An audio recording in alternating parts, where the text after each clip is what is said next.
Donc racontez-nous un peu, un jeune Européen, hein, vous êtes un Européen, vous êtes franco-italien, c'est ça? Oui. 19 ans à l'époque, en 1990, peut passer d'un idéal laïque et républicain aux enfers de la lutte armée au nom d'Allah, d'une religion. C'est un processus qui n'arrive pas aussi vite qu'on voudrait nous laisser croire, en réalité. C'est-à-dire que quand j'entends, moi, certains experts qui nous disent que tel profil s'est radicalisé en 2 semaines tout seul devant son écran, j'y crois pas une minute. Il y a forcément un relais humain, il y a forcément l'accès au discours. Mais avant toute chose, il y a surtout les ruptures consommées par le jeune avec la société, avec sa famille, avec l'école, avec son entourage, qui vont le prédisposer à adopter cette idéologie. C'est-à-dire que quelqu'un qui est bien dans sa peau, qui a des objectifs qu'il arrive à tenir, dont les parents sont proches de lui, ils lui ont inculqué des valeurs humanistes, il y a très peu de chances qu'il laisse tout tomber pour aller dans ce chemin-là. En revanche, quelqu'un qui est en rupture, qui est fâché contre la société, qui pense qu'elle lui en veut, ou qui pense qu'il vit dans une société où il n'a pas de chance,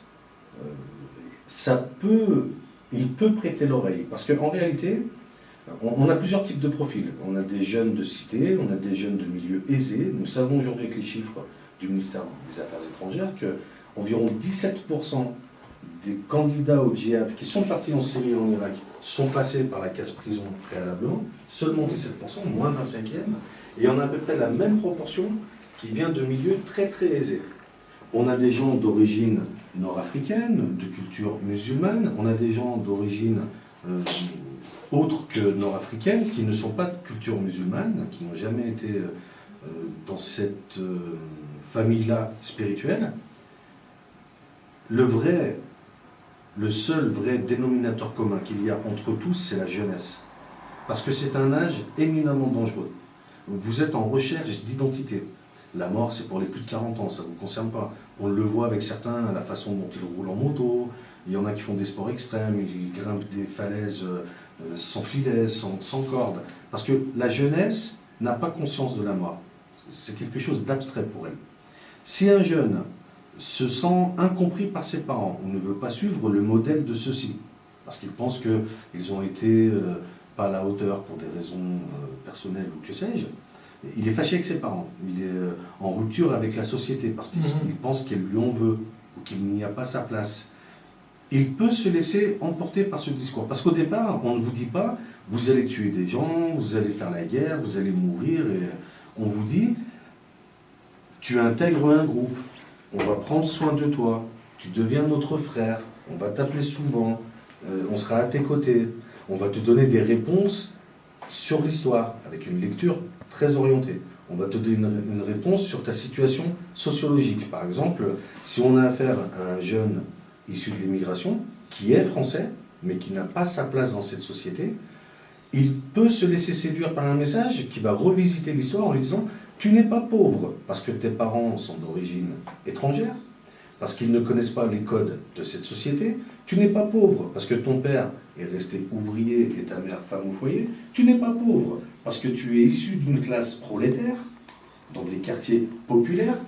Tu es dans cette situation parce que tu es musulman. » Mais David, vous êtes un franco-italien. Qu'est-ce qui vous a amené à la religion musulmane? Donc, je pense que le déclic pour aller donc sur les terrains de guerre comme la Bosnie, l'Afghanistan. J'étais en train justement de l'évoquer. Il y a, au départ, quand je me convertis, j'ai pas du tout l'intention d'instrumentaliser cette religion ou de me laisser. Vous n'avez pas endoctriné quelque part? Non, pas du tout. C'est vraiment une démarche personnelle. À 15 ans, je deviens musulman uniquement à cause de la shahada.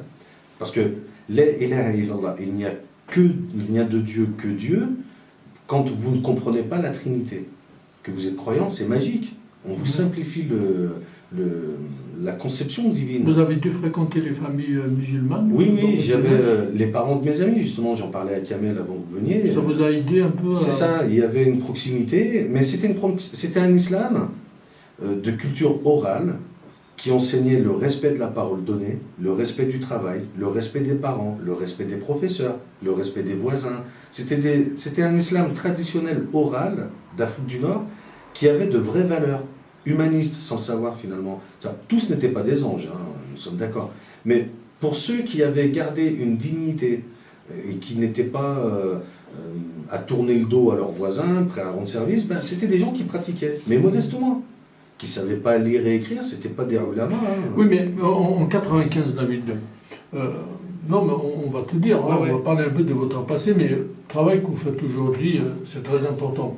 Est-ce que vous étiez impliqué directement ou indirectement dans les attentats islamistes de 95? Il y avait 8 morts, je crois, il y avait à peu près 200 blessés. Bon, là, on fait un bond dans l'histoire, parce qu'on passe de ma conversion à mon implication, donc on va tout dire. Alors, juste avant que vous arriviez, justement, il est en train de raconter comment je bascule justement dans la radicalité pour la Bosnie. Voilà. C'est-à-dire qu'au départ, je prends cette religion parce que à 16 ans, j'arrête l'école. Je commence à prendre un chemin qui ressemble à la délinquance, la petite délinquance, qui devient moyenne. Et un soir, on échappe à un contrôle de gendarmerie qui se passe mal. Les gendarmes nous tirent dessus. Alors, pas anodinement, parce qu'en s'extrayant du contrôle, on a failli en écraser un. Donc, ça a failli tourner au drame en quelques secondes. Ils nous tirent dessus, je rentre chez moi.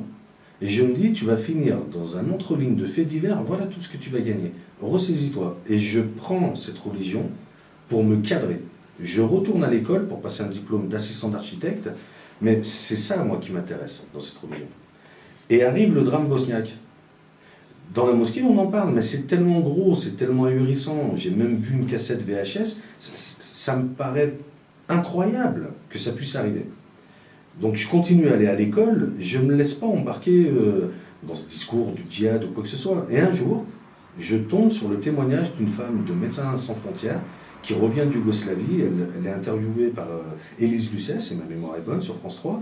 Et elle dit que ce qu'on nous présente comme des opérations de maintien de l'ordre de la police sont des exactions terribles commises contre les civils et que le plus ahurissant de violence se passe en Yougoslavie à tel point, relate-t-elle, que les viols de femmes prisonnières sont tellement nombreux que le moufti de Sarajevo donne la possibilité aux musulmanes d'avorter.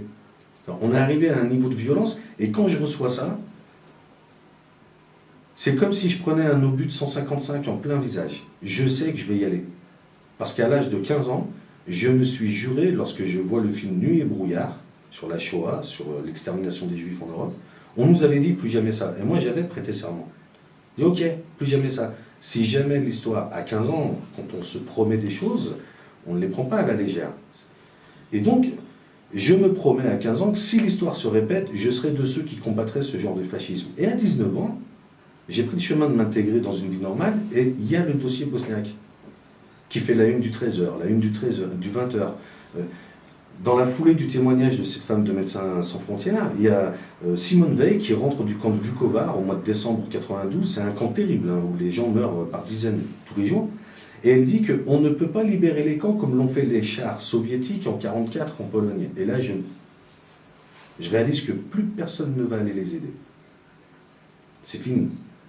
Et j'en veux à la terre entière, parce que si j'avais pu ne pas y aller, je n'y serais pas allé. Mais je vois tellement d'attentisme, je vois tellement de bras ballants, pas de décision, pas de réaction, on laisse se perpétrer ça sur le sol européen. Qu'ils soient musulmans à l'époque, ça n'est pas en ligne de mire. Ils auraient pu être catholiques, protestants, orthodoxes, athées. Le fait qu'on se persécute sur le territoire européen une communauté pour l'appartenance à un code civil, un état civil, ça m'était insupportable. Donc je décide d'y aller avec des amis d'enfance. Mais sur place, cet élan humaniste ne suffit pas, parce qu'au bout de quelques heures, nous échappons à la mort plusieurs fois. C'est une pérégrination qui durera 1 mois. Nous n'arriverons jamais à rejoindre les unités combattantes bosniaques, parce qu'au moment où nous y allons, la Croatie et la Bosnie sont alliées, sauf qu'en chemin, nous ne le savons pas, ils se déclarent la guerre. Donc on se jette dans la gueule du loup, en vérité. Et je sens que cette conviction ne va pas suffire. Mais dans mon logiciel, faire marche arrière, impossible. Hors de question. Et sur place, nous tombons sur des jeunes qui sont venus également combattre et qui viennent d'Arabie Saoudite, du Qatar, du Yémen, du Bahreïn, de l'Émirat. Et ils ont un élan, une légèreté pour aller à la mort que je me dis, tiens, ça m'intéresse leur truc-là. Et là, je valide cette idéologie. Et à partir du moment où vous considérez que si vous mourrez sur ce chemin, vous irez au paradis, plus aucun adversaire ne vous fait peur. Ouais, donc la radicalisation, c'était tout ce monde-là. Mais comment vous êtes sorti de cet engrenage? Il y a plein de jeunes qui nous écoutent ce soir. C'est un long trajet. Déjà, je réalise que on y va pour rendre service aux gens. C'est le contraire qui se passe en réalité. Je vous donne un exemple. Moi, j'étais de ceux, en Yougoslavie, je n'ai pas eu l'occasion de le faire, mais si j'avais été en position, je l'aurais fait sans hésiter. J'étais de ceux qui considéraient qu'il fallait exécuter tous les prisonniers soldats, serbes ou croates, tout de suite. On les prend, on les tue. Il y a pas... Sauf que cette doctrine-là, quand vous êtes bosniaque, elle ne vous aide pas, parce que si vous attrapez des soldats serbes et que vous êtes bosniaque, vous pensez, je vais l'échanger contre un oncle, un cousin qui est prisonnier, un père, un fils. Mais quand vous le tuez, le prisonnier, pour le bosniaque, ben c'est fini, il ne récupérera pas le membre de sa famille. Vous comprenez ce que je veux dire? Et le pire, c'est que, humainement, naturellement, les amis de celui que vous tuez vont se venger sur ceux qu'ils ont sous la main, prisonniers. Donc finalement, vous venez avec l'intention de rendre service, mais vous rajoutez du chaos dans le chaos, vous rajoutez de la violence dans la violence. Ouais. La violence s'appelle la violence. Il y a un exemple que je pourrais donner aux gamins qui voudraient aller en Syrie. On leur dit, vous allez aider le peuple syrien. Alors, il y a un exemple simple. Sur place, le combattant ne produit rien de ce qu'il consomme. Il ne va pas à l'usine la journée pour se battre la nuit. Il ne va pas au champ la journée pour récolter des fruits et légumes. Il ne produit rien, un combattant. Il n'est pas productif. Mais il doit s'habiller, il doit se loger, il doit manger, il doit boire, il doit avoir un véhicule, il doit avoir du carburant, il doit avoir une arme, il doit avoir des balles. Si il arrive sur place, il va avoir deux choix. Soit il a l'argent pour acheter ce qu'il va consommer, mais il va faire monter les prix. Et les gens sur place qui n'ont pas assez d'argent ne pourront plus s'alimenter. Parce qu'en zone de guerre, la nourriture devient rare très très vite.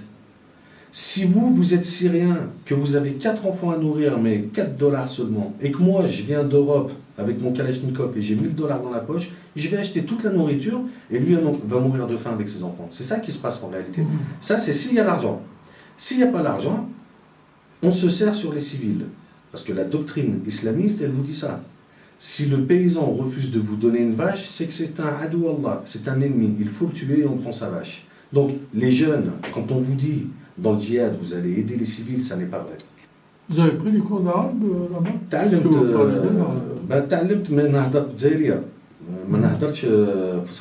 D'ailleurs, on m'a surnommé l'Algérien parce que je parlais l'arabe dialectal algérien. J'ai remarqué ça. Et j'ai aussi un caractère qui fait penser à celui d'un Algérien.